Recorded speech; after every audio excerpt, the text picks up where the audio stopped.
All right, let's dive in. Today we're cracking open a toolkit that is, no exaggeration, life-changing. It's all based on Dale Carnegie's absolute classic, How to Win Friends and Influence People. We're going to break down the core ideas that have helped literally millions of people connect better, both at home and at work. So let's start with a question you've probably asked yourself a million times. Why is it that some people just seem to get it? They walk into a room and connect with people so easily, building friendships and just, clicking. While for the rest of us, it can sometimes feel like a real struggle. You know the two types, right? On one side, you've got that person people just gravitate towards. They're liked, but it's hard to even say why. And on the other side, there's the person who kind of fades into the background, the one who finds those tricky conversations really, really tough. Well, this explainer is all about giving you the tools to bridge that gap. And here it is. This one quote is the absolute heart of the entire philosophy. It all comes down to a huge shift in how you see the world. You stop trying to be interesting and you start being interested. It sounds so simple, but believe me, when you actually do it, the results are just profound. So here's our game plan. We'll kick things off with a foundational mindset. Then we'll get into the practical stuff, making people genuinely like you. After that, we'll tackle how to win people over to your way of thinking. And we'll wrap up with how to lead effectively without creating any resentment. First up, let's talk about the bedrock principles. These 3 techniques are absolutely crucial. They're the foundation that everything else we're going to talk about is built on. Rule number 1 is so simple. Don't criticize. Seriously. It's like kicking a beehive. All it does is put people on the defensive. It wounds their pride, makes them justify themselves, and it creates resentment that can last for years. So instead of condemning them, try to understand them. Try to figure out why they do what they do. Okay, so if we're not criticizing, what do we do instead? We give honest, sincere appreciation. But you have to know the difference between real appreciation and just flattery. Flattery is shallow, it's insincere, and honestly, people see right through it. Genuine appreciation, though, that's specific. It's from the heart. It makes people feel seen and valued, which is something we all desperately crave. And this third technique, this is a total game changer.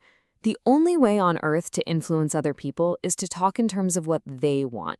See the world from their point of view.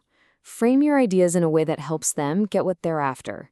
When you can do that, you've unlocked a massive secret to influence. All right, now that we have that foundation, let's build on it with some really practical strategies. These are 6 simple things you can do in your very next conversation to make people genuinely like being around you. You want to know the secret to being a great conversationalist? It has nothing to do with being a great talker.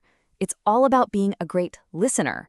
Encourage people to talk about themselves, their jobs, their kids, their wins. Ask them questions they'll actually enjoy answering. Just listen. It's amazing how much people will like you when you just give them the space to talk about what they love. This one is so important. A person's name is, to them, the sweetest sound in the world. When you remember it and you use it, you're paying them a subtle but powerful compliment. You're saying, hey, you matter to me. I made an effort. So find a system, whatever it takes. Write it down, make a silly association. It's pure magic. And here are a few more quick hits. First, just smile. A real, genuine smile says, I'm happy to see you before you even open your mouth. Next, make everyone you interact with feel important. And I mean everyone. And finally, do your homework. Find out what the other person is passionate about and talk about that.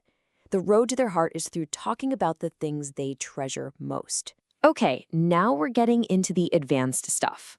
How do you actually persuade someone? How do you get them to see your point of view without starting a fight?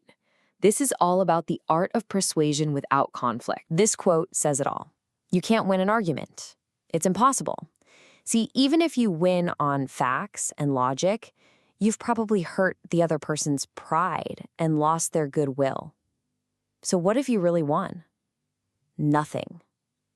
The only way to get the best of an argument is to avoid it entirely. So before you jump into that next disagreement, just pause, hit the mental brakes, and run through this checklist. First, could they actually be right? Or even partly right? Is my reaction about solving the problem or just making myself feel better? Is this going to push them away? And maybe the biggest question of all, is winning this little battle worth what it'll cost the relationship? There is so much power in this. When you've messed up and you know it, just say so. Admit it right away, and with enthusiasm.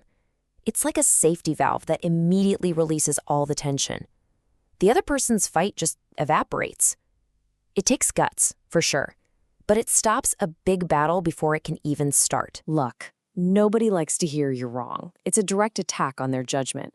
So instead, try something like this. I could be mistaken here. I often am.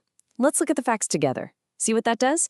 It opens the door for a discussion instead of slamming it shut with a confrontation. So you can make friends, you can persuade. Now, how do you lead?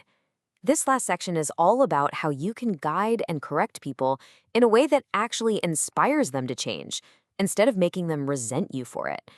This is absolutely essential for any leader, manager, or parent. Listen to the difference a single word can make. When you follow praise with the word but, you've basically just canceled out the praise. The but makes it feel like a trick, a setup for criticism. Now try replacing it with and. We're proud of you, Brad, and if you keep going. Suddenly, it's not a criticism. It's an encouragement. It connects the praise to their future potential. This is a classic move of a truly great leader. Before you even think about pointing out something someone else did wrong, talk about a time you screwed up in a similar way. It immediately changes the whole dynamic. You're not judging them from up on a high horse. You're offering help as someone who's been there. So what does that sound like in real life? It sounds like this. This approach turns a potential lecture into a humble, helpful suggestion. You're showing empathy first, which makes them way more open to hearing your advice. It's a cooperative, not a corrective, conversation. And to wrap up our leadership toolkit, here are 4 final, powerful ideas. Ask questions instead of barking orders. Always, always let the other person save face. Never humiliate them. Give someone a great reputation to live up to and watch them stretch to meet it. And finally, use encouragement. Make the thing you want them to fix seem easy to do. We'll end on this quote because it just wraps up this entire philosophy perfectly. Whether you're making friends or leading a company, the secret is always the same. Make it about them. Make other people feel important. Make them feel seen. So I'll leave you with this question. In your very next conversation, are you going to try to be interesting or are you going to choose to be interested? Thanks for joining us.